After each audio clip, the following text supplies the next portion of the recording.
no games. About 3 a.m. in the morning at the 12,600 block of drifting winds, a 911 call came into the Precinct 3 Constable's office. Sherman Eagleton is the constable who dispatched units to a cat on fire. That was the report, which of course is animal cruelty. This video that we have retrieved is absolutely disturbing. It's upsetting to me as a law enforcement official. Anybody that mistreats animals has a very special place for me. The units got there. They called the Houston SPCA, has a 24-hour ambulance service that will come out and assist injured animals. They arrived and took the cat to a veterinarian, and they tried to save this cat's life, and the cat did perish. Today, my office, in conjunction with the Houston SPCA, our partners, went out to start the investigation as to how this cat was set afire. And we have got some suspects that we are in the process of interviewing and doing an investigation on. When we got to the house, the suspected house.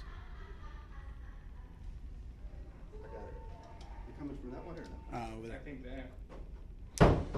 When they arrived at the suspected house of the people they wanted to interview, we also brought with us, because we were told that there were other animals present at the house that needed to be looked at, and ultimately we had to get a warrant to seize all the animals at this house. In total, there were 10 animals that were seized at this house. There were 2 adult dogs, 7 puppies, and 1 cat. The animals were at different phases of no shelter, no water. From all appearances, they looked like they were in poor medical shape, and they also needed medical attention. So we seized all of the animals, and now we're in the process of doing the investigation on the cat being set afire and all these other animal cruelty situations that we have. We believe that the cat was set on fire using gasoline. Again, the video is deeply disturbing to someone that loves animals as much as I do, and to other people that love animals. It's very disturbing to watch. And so we are going to hold the people. Once we determine who they are, we're going to file charges on them, and we're going to go all the way through the entire system, because it is animal cruelty. Animals don't have voices to speak for themselves. We all have to be their voice. And as I said, I'm an animal lover, and this disgusts me. Anybody that's going to mistreat an animal like this just holds a very special place for me. And often, animal cruelty leads to other crimes in the future. Many people that abuse animals at a young age go on to tend to be abusers of people and other criminal behavior. So that's what we got as of now, and I'm happy to answer any questions. So you guys have made contact with the juvenile suspects? You're interviewing them? We will be making contact with them and interviewing them. We did all of the legwork to ensure that they were properly identified. Thankfully, we have great citizens that helped and cooperated with us to identify who the kids were, and we are going to be bringing them in, of course, to interview them. But the first things we do is we start gathering information, start gathering the evidence, and we talk to them last. What are their ages? I don't know their ages. 10 to 15. Okay. Yeah, but we don't know for a fact because we don't know. Yeah. Yeah, so I don't want to speculate, but they are juveniles. Mm-hmm. Yeah. But you've identified them, so you guys know their names and everything. We know who they are. We do. I just don't know their ages, but they're juveniles, so they're under 16 years old, 16 or younger. We don't know if they lived in that house. I'm just letting you know. We knocked on the door and an adult answered, and the constable was briefed on. We don't know exactly where they are at this moment, but they're working. We know who they are. So what about the guardians or parents of these kids? Have they been contacted? They have not answered the door yet, but we'll be speaking to them. We don't go away. If you're not sure if the kids actually live in that house, do you know if the adults in that house are the guardians or We don't, not yet. As I said, I've had investigators out there all day today. They're still out there. So, you know, basically, we're going to investigate this thing. We have very good evidence. We have very good information about who they are. And, of course, we have video evidence of the cat being set afire and running down the street. So it's fair to say that these two juveniles frequent this house. You get learn that much from the neighbors? Yeah, I mean, the neighbors knew them, so they knew them, so it's pretty apparent that they live in the area, if not that house. So this was an investigation of one crime which led to an investigation of additional possible crimes. Yeah, additional animal cruelty cases, yes. Absolutely. And so that's why we went out and seized other animals from the house. First thing we typically do if we have an animal cruelty case is obviously see if there's other animals that reside at the home. And if they do, we of course do an observation of them. We see if they meet the criteria of having food, water, shelter, medical. And when we did that this morning, we saw that these animals were at different states of ill health, no shelter, no water, no food. And you know, the temperatures were pretty high today. And so we seized the animals. And so we got a court order to seize the animals. And of course the people will have to come in and try to say that they weren't mistreated. But all the animals go to the Houston SPCA and they're evaluated by veterinarians. And the veterinarians will tell us if they're, you know, emaciated, if they're dehydrated, if they have worms, if they have been mistreated.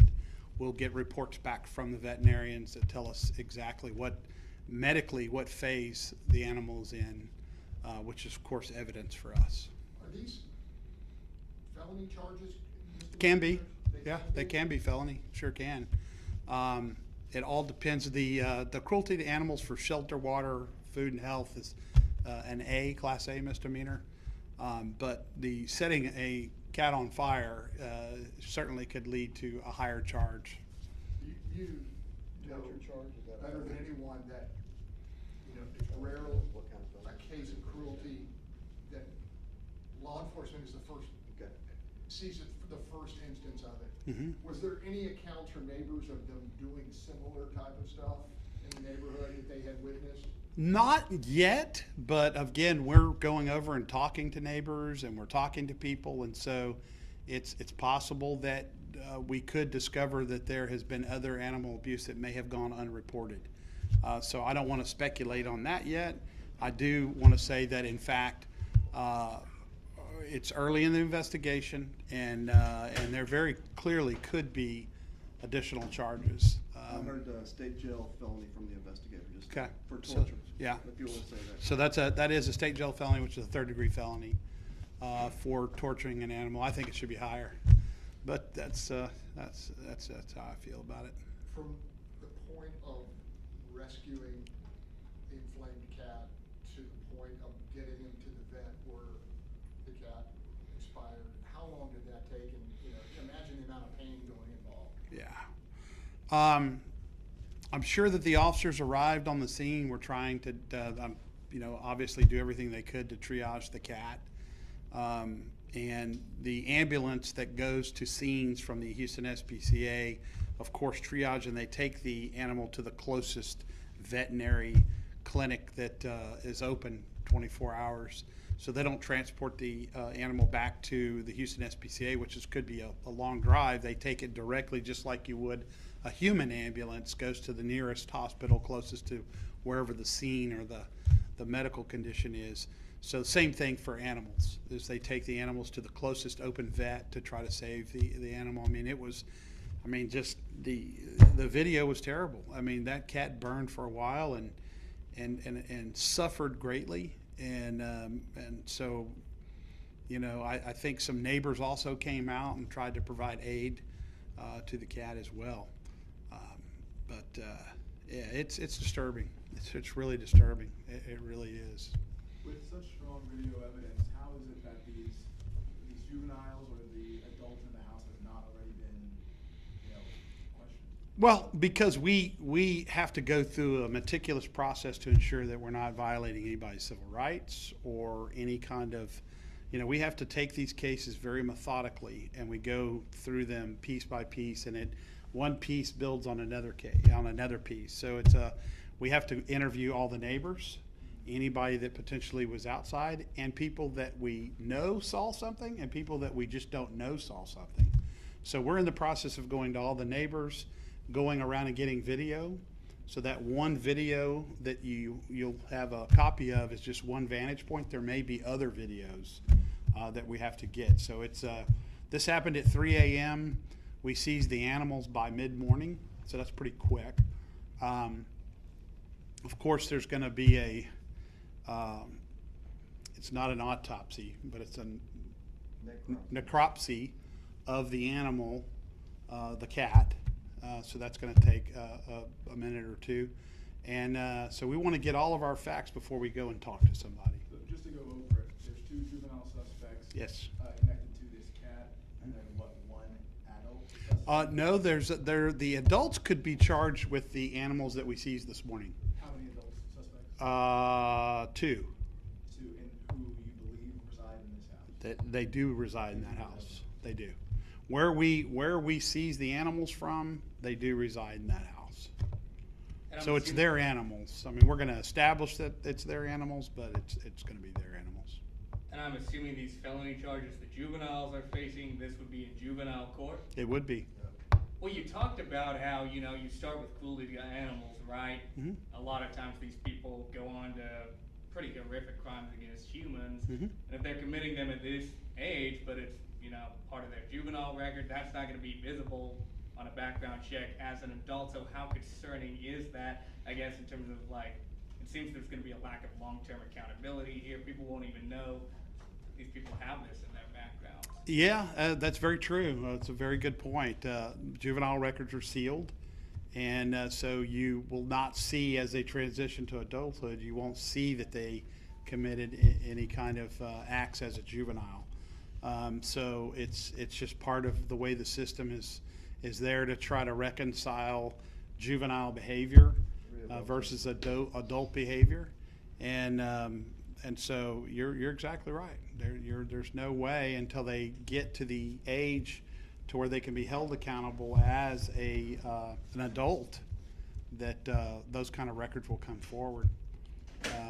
But the point is getting them into the juvenile system to try to get them on the right path, try to fix the behavior that they're doing, and try to make sure that these are kids that need a lot more guidance than what they're getting.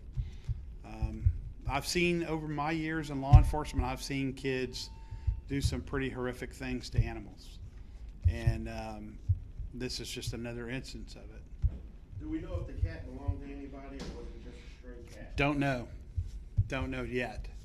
So. There's a lot of abandoned animals on that. I saw a lot while we were there. Mhm.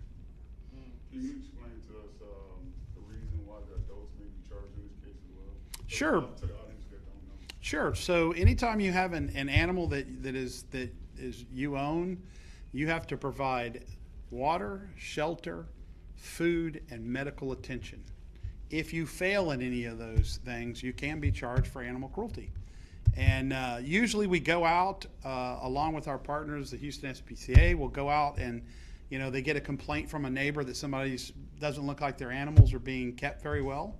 They'll go out, we'll make contact, we'll go and inspect the animal to see if it shows sign of cruelty. We will tell the owner they have 3 days, 4 days to go get a medical evaluation on the animal, and then we come back and see if there is, they provide us with paperwork to show that the animal's either dehydrated or has worms or is malnourished. And once we determine, we try to work with people first, but then we go into the seizure mode where we actually go get a court order to seize the animals. And so if the seizure we did this morning, there was clear evidence to us that the animals were being mistreated. They were being cruelly treated. And so they were low in weight. They looked like they were in bad shape. There was no food, no water, and no shelter. So that meets the criteria of animal cruelty. So that's why we seized the animals and took them to the Houston SPCA, where they'll be, again, medically evaluated. We'll get reports back, and then we'll file charges on the people that, the owners of the animals. So in all the cruelty cases you guys investigate, how common is it to see an animal set on fire like that? It's not. I've seen a lot. I mean, I've seen people behead animals. I've seen a lot of different things. I have not seen a lot of animals set afire.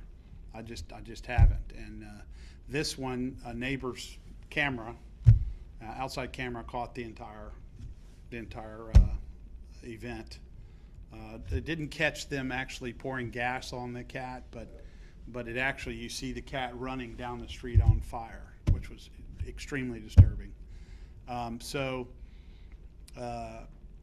It's just, I haven't seen many of them. And we investigate exclusively animal cruelty cases. That division does. We have a couple of investigators, 3 investigators that are assigned to the Houston SPCA, that's all they do is animal cruelty investigations. So it tells you we have a problem. If you have to have 3 investigators whose full-time job it is to investigate animal cruelty. And you guys handle these cases for the whole county? We do. Okay. Yeah, I think Houston PD has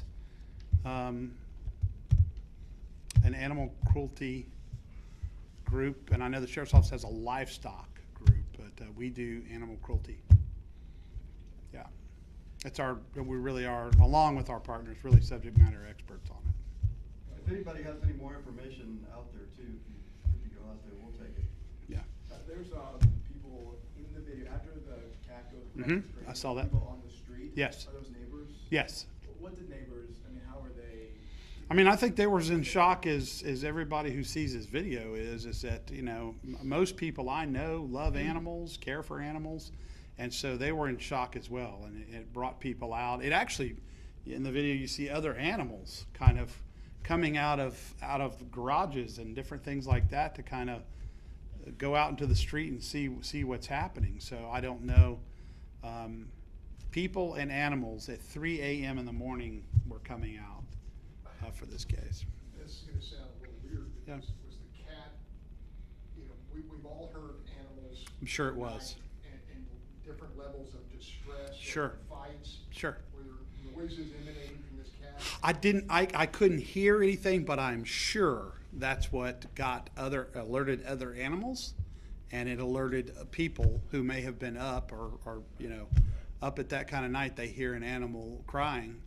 I'm sure that alerted them as well. And it was, again, it's a very difficult video to see, and that animal suffered greatly. It really did. The time code on that video says like 1 a.m. Is it just off? It's I just believe off. so. Yeah. Yeah, I believe so. Yeah. I'm gonna double check that for you right now. Yeah. Somebody has things, Okay. Anything else? I think that's If anybody, I'd like to say this, if anybody has any additional information about this case and have not spoken to us, to please contact our office at 713-755-7628. That's our dispatch center, and they will direct you to our animal cruelty investigators. If you have any information, or if you know any information about this particular case, please contact our office. We'd love to hear from you.